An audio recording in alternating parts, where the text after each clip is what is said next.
Akhiri menyalahkan alam.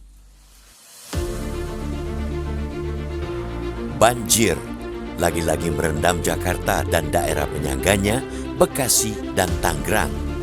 Air menggenangi permukiman, melumpuhkan transportasi, menghentikan aktivitas ekonomi, dan sekali lagi memaksa warga hidup dalam keadaan darurat.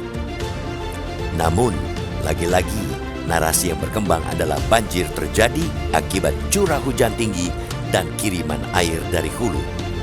Alam kembali dijadikan kambing hitam, padahal banjir di kawasan Jakarta dan sekitarnya itu bukanlah peristiwa alam semesta. Harus jujur kita katakan ada faktor kelalaian manusia juga.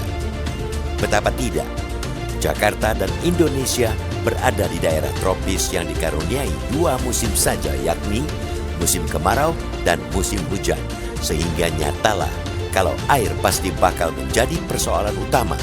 Terjadi krisis air di saat musim kering dan banjir di saat penghujan. Maka hujan adalah keniscayaan di negeri tropis. Sungai, rawa, dan dataran rendah adalah fakta geografis yang telah ada jauh sebelum kota Jakarta, Bekasi, dan Tangerang tumbuh menjadi megapolitan.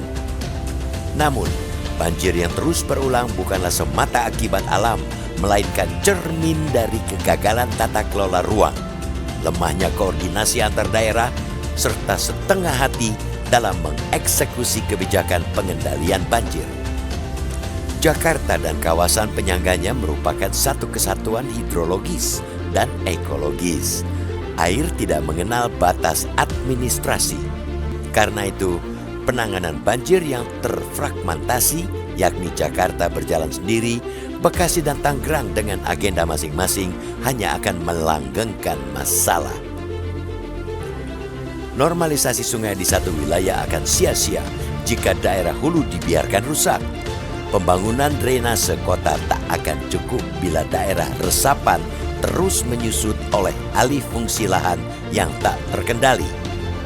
Ironisnya, setiap kali banjir datang, energi lebih banyak dihabiskan untuk saling menyalahkan ketimbang duduk bersama mencari solusi menyeluruh. Pemerintah pusat, pemerintah daerah, hingga pengelola kawasan permukiman dan industri kerap berjalan di rel masing-masing. Koordinasi sering berhenti pada rapat seremonial, bukan kolaborasi nyata dengan target, tenggat, dan akuntabilitas yang jelas. Padahal peta jalan pengendalian banjir sudah berulang kali dibicarakan. Penataan ulang daerah aliran sungai, perlindungan kawasan serapan, pengendalian pembangunan di dataran banjir, revitalisasi waduk dan situ, hingga integrasi sistem drainase lintas wilayah sudah dilakukan. Bila melihat regulasi, sudah ada Undang-Undang Nomor 26 Tahun 2007 tentang penataan ruang dan Peraturan Presiden Nomor 18 Tahun 2020 tentang Rencana Pembangunan Jangka Menengah Nasional 2020-2024 yang telah memasukkan pengendalian banjir Jabodetabek sebagai prioritas nasional.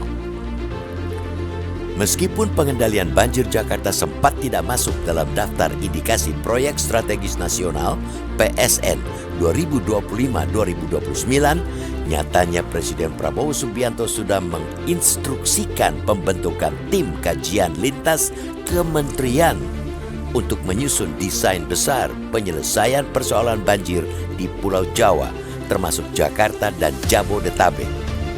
Artinya, permasalahan bukan pada kurangnya konsep, melainkan pada keberanian dan konsistensi menjalankannya. Masyarakat berhak menuntut lebih dari sekadar bantuan darurat dan janji pasca banjir. Warga membutuhkan kepastian bahwa banjir tidak lagi menjadi tamu tahunan yang diterima dengan pasrah. Negara dan pemerintah daerah harus hadir, bukan hanya saat air meluap, melainkan jauh sebelum hujan turun, melalui kebijakan yang tegas dan kolaboratif. Awal tahun 2026 semestinya menjadi momentum refleksi bersama. Menyalahkan alam hanya akan membuat kita berjalan di tempat, Yang dibutuhkan adalah kepemimpinan yang mampu memaksa kerja bersama lintas wilayah dan lintas sektor demi satu tujuan, yaitu menghentikan siklus banjir yang terus berulang. Jika tidak sekarang, kapan lagi? Jika tidak bersama, banjir akan terus datang dan kita akan terus sibuk mencari kambing hitam. Sementara air kembali menggenang.